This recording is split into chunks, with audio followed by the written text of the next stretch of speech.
તો મિત્રો આ છે પલોડિયા મોલ, ગુજરાતનો અને અમદાવાદનો મોટો મોલ અને એસજી હાઈવે આવે છે. તો એને એસજી હાઈવે અને અત્યારે આપણે એસજી હાઈવે ઉપર છીએ અને પલોડિયા મોલની સામે. તો આ પલોડિયા મોલમાં સૌરવ જોશી પણ આવ્યો હતો. તો જે પણ બ્લોગ બનાવતા છે તે જાણતા હશે કે આ જગ્યા ઉપર સૌરવ જોશી આવ્યો હતો અને બ્લોગ પણ બનાવ્યો છે અંદર. તો સર્ચ કરીને જોઈ લેજો. આપણે તો અમદાવાદમાં સૌરવ જોશી રિક્ષામાં પણ ફર્યો હતો, ભલે એને મોટો બ્લોગર છે પણ એ રિક્ષામાં ફર્યો હતો અને રિક્ષામાં આ જગ્યા ઉપર આવ્યો. તો એવું કંઈ નથી. તો આ પલોડિયા મોલમાં મોટા લોકો તો દૂરથી આવતા હોય છે, આપણે પણ જોયું છે અને અંદર જોયેલા પણ મસ્ત છે. તો અત્યારે તો આપણે એસજી હાઈવે ઉપર છીએ. એસજી હાઈવે ઉપર છીએ એટલે બે રિક્ષામાં જ છીએ એમ તો રિક્ષા ભેગા છીએ. તો રોડ પર એ નજારો પણ અલગ લાગે છે. તો અંદર પણ જોરદાર છે. તો ચાલો જઈએ છીએ હવે ઘરે.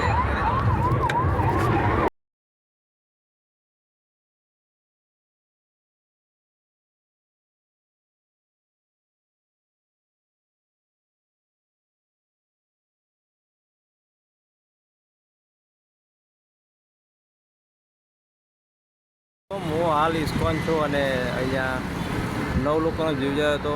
એટલે ઇસ્કોન બ્રિજની જોડે બ્રિજ ઉતરતા તો તીર્થ પટેલને તમે જાણતા જ હશો. તો અહીંયાથી એક્સિડન્ટ થયેલું અને 9 લોકોના જીવ ગયો હતો. અહીંયા જગ્યા સ્થળે ઊભો છું. તો અહીંયા આગળ બ્રિજ છે અને આ એસજી હાઈવે છે. તો આપણે અહીંયા ઊભા છીએ અને પાર્કિંગ કરી નાખી સાઈડમાં. તો આપણે આટલે આવ્યા છે તો લા થોડુંક શૂટ લઈ લઈએ. શું કે બેટા?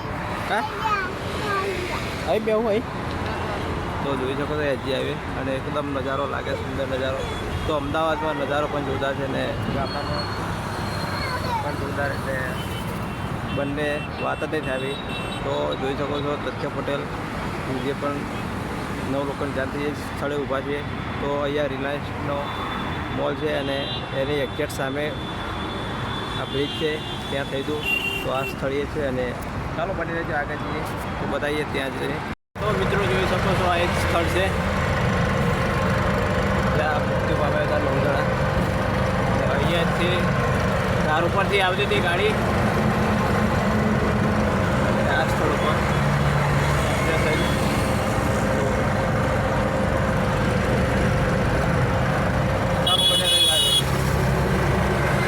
Bagodara express highway. અમુકના મૂંઝવણ એવી થાય કે બગોદરા એક્સપ્રેસ હાઈવે જો આવ્યો તો આપણે આ જે સ્થળે આવી જાય અને બતાવીએ કે બગોદરા હાઈવે ત્યાં આવ્યો છે. તો સનાથલ અને બાકરોલની વચ્ચે સરખેજ છે. આ સાઈડ સરખેજ, આ સરખેજ સામે અને આ છે સરદાર પટેલ રિંગ રોડ. તો બાકરોલ અને સનાથલની વચ્ચે વધ આવે છે અને આ સામે જે દેખાય છે રોડ ક્રોસ કરીને આ જાય એ સાઈડ, આ સાઈડ પર ક્રોસ કરીને તો બગોદરા એક્સપ્રેસ છે અને ભાવનગર. તો એ રોડ અહીંથી જવાય છે અને અત્યારે આપણે ઊભા છીએ સર્કલ ઉપર. સર્કલ ઉપર ઊભા છીએ એક્ઝેક્ટ.